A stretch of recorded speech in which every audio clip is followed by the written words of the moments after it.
नवरात्रि शुरू होने से पहले घर से आज ही हटा दें यह 3 चीजें। माता लक्ष्मी होती है क्रोधित, घर में आने लगती है दरिद्रता। तो आइए दोस्तों जानते हैं आज की इस वीडियो में आखिर वह कौन सी 3 चीज हैं जो हमें नवरात्रि शुरू होने से पहले घर से तुरंत ही हटा देनी चाहिए। नमकी आपको पता ही है कि नवरात्रि के पर्व का इंतजार काफी बेसब्री से पूरे भारत में चल रहा है, क्योंकि इन दिनों में हम माता रानी का स्वागत करते हैं और व्रत रखते हैं। नवरात्रि का महापर्व बहुत ही शुभ और मंगलकारी माना जाता है। नवरात्रि के पूरे 9 दिन गंगाजल की हर एक बूंद की तरह पवित्र माने जाते हैं। ये शुभ समय भक्तों के जीवन में खुशियों की सौगात लेकर आता है। दोस्तों आपको बता दें 2023 में इस साल माँ दुर्गा हाथी पर सवार होकर पृथ्वी लोक में पधारेंगी। शास्त्रों में वर्णित तथा मान्यताओं के अनुसार यदि शारदीय नवरात्रि पर यदि माँ दुर्गा का आगमन उनकी वाहन सिंह नहीं बल्कि हाथी पर होगा, तो मान्यता है कि माँ दुर्गा का हाथी पर सवार होकर आना बहुत ही शुभ और कल्याणकारी माना जाता है। जीवन सुखमय हो जाता है, भक्ति का भरपूर लाभ भक्तजनों को मिलता है। दोस्तों इस बार नवरात्रि पूरे 9 दिनों तक मनाई जाएगी, ना एक भी दिन कम ना ज्यादा, पूरे 9 दिनों तक मनाई जाएगी।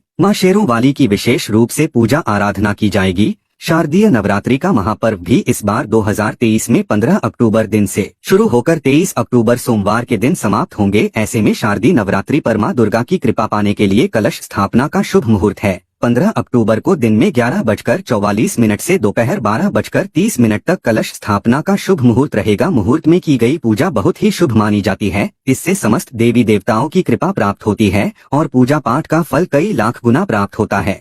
ऐसे में जो नवरात्र आने से पहले घर से ये चीजें हटा देता है तो उसके घर में माँ वैष्णो का होगा आगमन, माँ लक्ष्मी का होगा वास, माँ शेरों वाली आपकी झोली खुशियों से भर देंगी। इसीलिए नवरात्र आने से पहले घर से ये चीजें फौरन हटा दे। दोस्तों आज हम कुछ ऐसी ही गलतियों के बारे में जानेंगे जो यदि आपके घर में भी होती है तो माँ लक्ष्मी कभी नहीं करती ऐसे घर में प्रवेश। फिर चाहे आप कितनी ही पूजा पाठ कर लो, माँ लक्ष्मी ऐसे घर में कभी नहीं आती। ऐसे घर से देवी देवता भी सदैव रहती है नाराज। दोस्तों पूरी जानकारी को देखने के लिए इस वीडियो को अंत तक अवश्य देखें। सच्ची श्रद्धा से कमेंट बॉक्स में लिखें हर हर महादेव, ओम नमः शिवाय। महादेव के लिए एक लायक तो बनता है। दोस्तों सबसे पहले नवरात्रि के पहले की मंदिर की अच्छी तरह से साफ सफाई कर लें। मंदिर के अंदर यदि पुरानी मालाएं हैं, टूटी फूटी मूर्तियां हैं, उसके साथ ही खाली माचिस के डिब्बे रखे हुए हैं तो उन्हें फेंक दें तथा टूटी मूर्ति को किसी नदी में प्रवाहित कर दें। घर में छोटे बच्चों को नवरात्रि का व्रत नहीं रखना चाहिए, इससे उनकी जान को खतरा हो सकता है, क्योंकि इस व्रत में शरीर को अधिक शक्ति की जरूरत होती है। माता शेरोवाली की तस्वीर यदि कांच के फ्रेम की है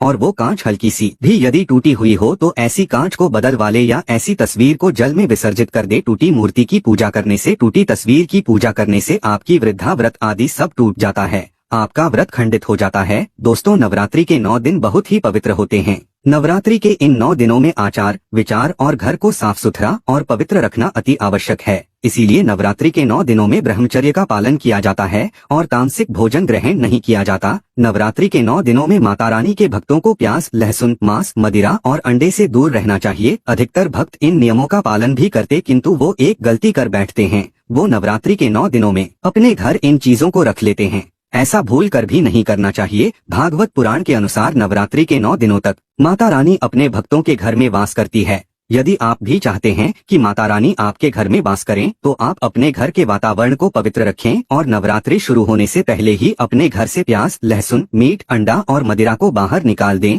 अपने घर साफ रखें। इन वस्तुओं को घर से बाहर निकालने के पश्चात अपने घर में गंगाजल का छिड़काव अवश्य करें। भगवत गीता में भगवान कृष्ण कहते हैं, बगैर गंगाजल छिड़काव कोई भी मंगल कार्य सफल नहीं माना जाता। गंगाजल का छिड़काव स्वयं भगवत गीता में श्री कृष्ण ने बताया था। आपके घर में गंगाजल ना हो तो मार्केट से गौमूत्र ला सकते हैं और गौमूत्र लाकर आप गौमूत्र का अपने घर में छिड़काव करें। बस थोड़ा सा पानी में डाल लें, इससे आपके घर का पवित्र हो जाएगा। घर में मौजूद नेगेटिव ऊर्जा भी नष्ट हो जाएगी और जिस घर में वातावरण पवित्र होता है और आत्म ऊर्जा नहीं होती वहाँ माता रानी का वार सदैव होता है। नवरात्रि के पहले आप अपने पूरे घर की अच्छी तरह से साफ सफाई कर लें। घर में जो भी फालतू सामान है, फटे पुराने कपड़े, उन्हें बाहर निकाल दें। घर में बेकार पड़ा सामान नेगेटिव ऊर्जा लाता है, इसीलिए गंदगी बिल्कुल भी ना करें। धूप दीप जलाकर को स्वच्छ रखें। दोस्तों माता के आगमन के लिए घर का दरवाजा अवश्य सजाना चाहिए, इससे माता आकर्षित होती है और घर के द्वार में प्रवेश करती है। माँ के आगमन के लिए द्वार को फूलों से सजाना चाहिए। दोस्तों कई लोग ऐसे हैं जो माता रानी की चौकी कागज बिछाकर बनाते हैं,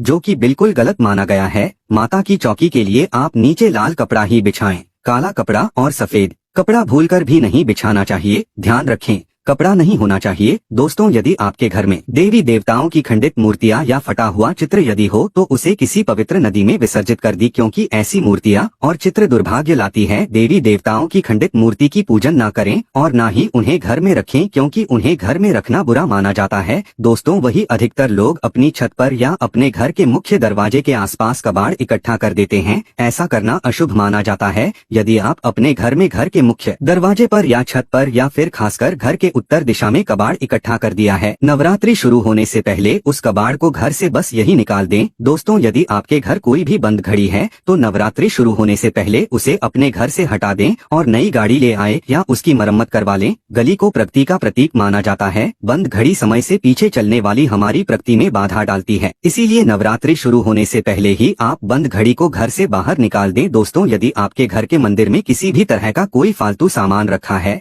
जैसे कि सड़े गले फूल, अगरबत्ती, धूप बत्ती के डिब्बे या माचिस आदि के डिब्बे या कोई भी खाली पैकेट मंदिर में ना रखें, या फिर कोई फटी पुरानी धार्मिक पुस्तक या भगवान की कोई भी पुराने कपड़े जो फट गए या मुकुट माला जो खराब हो गई है, तो उन्हें आप जितना जल्दी हो सके अपने मंदिर से नवरात्रि से पहले आप अपने मंदिर की और मंदिर के आसपास की साफ सफाई अवश्य ही करें, तभी माता रानी की चौकी स्थापित करें। इसके साथ ही आप अपने धन रखने के स्थान की सफाई भी अवश्य करें, क्योंकि नवरात्रि के दौरान माँ लक्ष्मी भी गृह प्रवेश करती है। धन रखने के स्थान पर किसी भी तरह का कोई भी फालतू सामान, टूटा हुआ सामान न रखे। धन रखने के स्थान को मंदिर की तरह ही साफ रखें। नवरात्रि के दौरान माता रानी की पूजा में कौड़ियों को शामिल करें। माता के साथ साथ रोजाना कौड़ी का भी पूजन करें। इसके पश्चात आप कौड़ी को धन रखने के स्थान पर रख दें।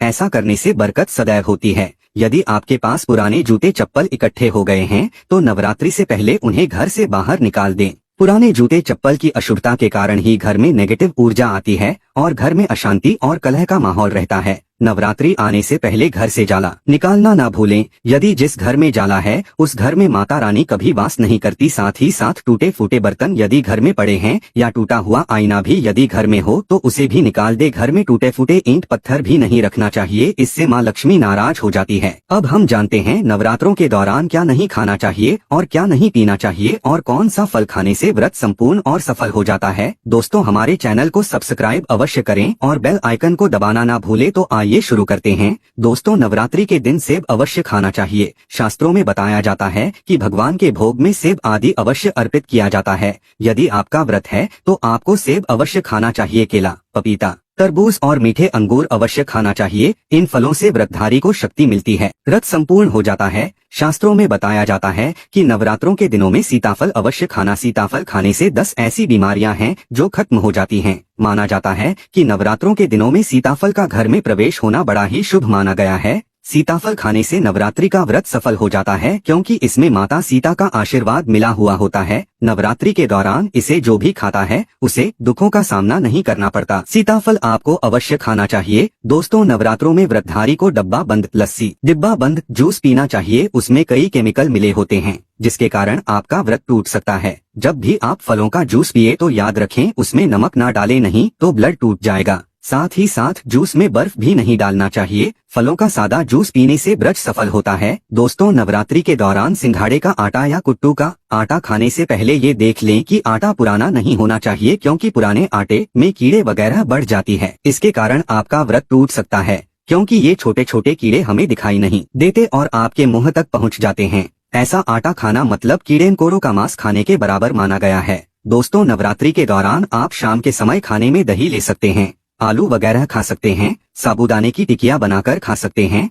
साबूदाने की और आलू के पापड़ भी खा सकते हैं। कई सब्जियां तो ऐसी हैं जो नवरात्रि के दौरान भोजन में शामिल, इससे आपको एनर्जी मिलेगी। और नवरात्रि के दौरान आप दूध पी सकते हैं जो आपको ताकत देगा। चाय वगैरह भी पी सकते हैं, किंतु याद रहे उसमें नमक ना डालें। एक बात का ध्यान रहे, व्रतधारी को पेट भर खाना यानी गले तक भोजन नहीं करना चाहिए, नहीं तो व्रत रखने का कोई भी फायदा नहीं होगा। थोड़ा थोड़ा खा सकते हैं। दोस्तों, नवरात्रि के 9 दिन आदि शक्ति माँ दुर्गा को समर्पित होते हैं। नवरात्रि के 9 दिन माता के 9 अलग अलग स्वरूपों का पूजन किया जाता है। नवरात्रि के 9 दिनों में माता रानी को अलग अलग स्वरूप के हिसाब से अलग अलग भोग अर्पित किए जाते हैं। किंतु क्या आप जानते हैं कुछ ऐसी वस्तु है जिन्हें नवरात्रि के दौरान भूलकर भी माता रानी को अर्पित नहीं करना चाहिए। यदि इन वस्तुओं को आप गलती से भी माता रानी को अर्पित कर देते हैं तो आपको व्रत और पूजन का पूर्ण लाभ नहीं होगा। इसीलिए माता रानी की प्राप्त करने के लिए आपको ये जानना अति आवश्यक है कि वो कौन सी ऐसी वस्तु है जो माता रानी के पूजन में भूलकर भी प्रयोग नहीं करना चाहिए। तो आइए माँ का जयकारा लगाते हुए वीडियो को शुरू करते हैं। दोस्तों, नंबर 1, नवरात्रि के दौरान शादीशुदा महिलाओं को सफेद कपड़े पहनकर पूजा पाठ नहीं करना चाहिए। साथ ही साथ काले कपड़े भी नहीं पहनना चाहिए, इससे पूजा व्रत आदि खंडित हो जाती है। माता की चौकी जब आप लगाएं तो उसके कागज नहीं लगाना चाहिए। माता की चौकी सदैव लाल कपड़ा बिछाकर ही बनाना चाहिए। सदैव याद रहे, नवरात्रों के इन 9 दिनों तक व्रतधारी को अपना आसन माँ की चौकी के आगे ही लगाना चाहिए और वहीं पर आपको सोना चाहिए।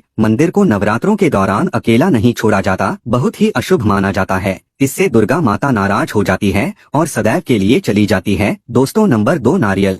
हिंदू धर्म में नारियल को समृद्धि, धन और सम्मान का सूचक माना जाता है। नारियल को श्रीफल भी कहा जाता है। नारियल को सुख समृद्धि में वृद्धि करने वाला माना जाता है। नारियल तो हर मांगलिक कार्य में विशेष महत्व होता है। जैसे कि आप सभी जानते हैं कि माता रानी के कई मंदिरों में नारियल से बलि भी दी जाती है और माता रानी के पूजन में नारियल का प्रयोग हम सभी करते हैं। खासकर कलश की स्थापना नारियल रखकर ही की जाती है। माता रानी के पूजन में हम नारियल प्रयोग करते समय कुछ गलतियां कर होती है। दोस्तों, नारियल कई प्रकार के होते हैं। एक हरा, दूसरा सूखा जिसके अंदर पानी होता है। जिस नारियल के अंदर पानी होता है, माता रानी के पूजन में सदैव पानी वाला और जटा वाला नारियल ही प्रयोग करें। नारियल का पूर्ण होना चाहिए। नारियल चटका हुआ में टूटा हुआ नहीं होना चाहिए, क्योंकि साबुत नारियल ही पूर्ण और पवित्रता का प्रतीक होता है। साबुत नारियल ही सुख समृद्धि का प्रतीक होता है। नारियल को ही श्रीफल यानी कि माँ लक्ष्मी का फल कहा जाता है। नवरात्रि में माता रानी के कलश की स्थापना करते समय जटा वाला यानी पानी वाला नारियल ही कलश पर स्थापित करना चाहिए। साथ ही यह ध्यान रखना चाहिए कि नारियल को सदैव कलश के ऊपर लेटा कर रखना चाहिए। घट स्थापना करते समय कभी भी नारियल को खड़ा करके नहीं रखा जाता।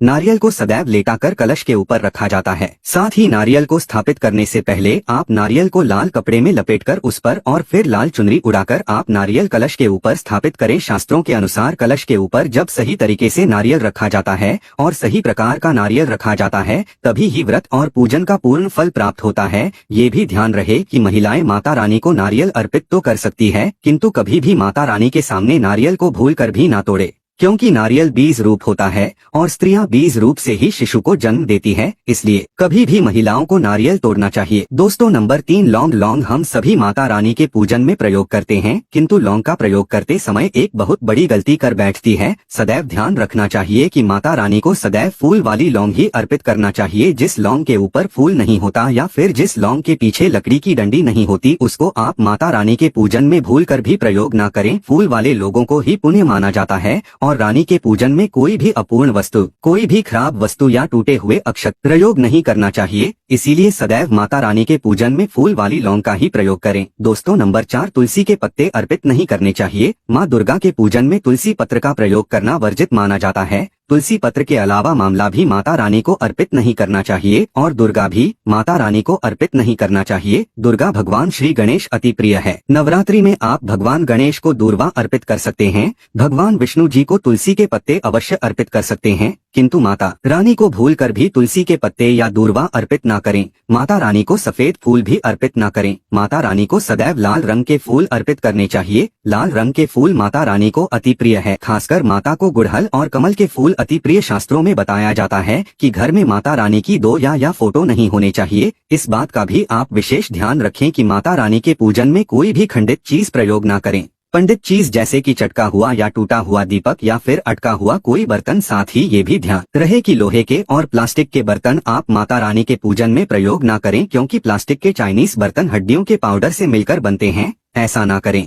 ऐसे बर्तनों को माता रानी के पूजन से सदैव दूर। माता रानी को जो पुष्प अर्पित कर रही है, उन्हें सूंघे नहीं सुनते हुए फूल या गिरे हुए फूल या फिर मुरझाए हुए फूल माता को अर्पित ना। दोस्त, नवरात्रि के अष्टमी और नवमी तिथि पर कन्या पूजन का विधान है। दोस्तों, वीडियो पसंद आई हो तो कमेंट बॉक्स में जय माता दी अवश्य लिखेगा और चैनल को सब्सक्राइब करके बेल आइकन जरूर दबा आएगा, जिससे कि आने वाली वीडियो सबसे पहले देख सके। मिलते हैं अगले वीडियो में। धन्यवाद।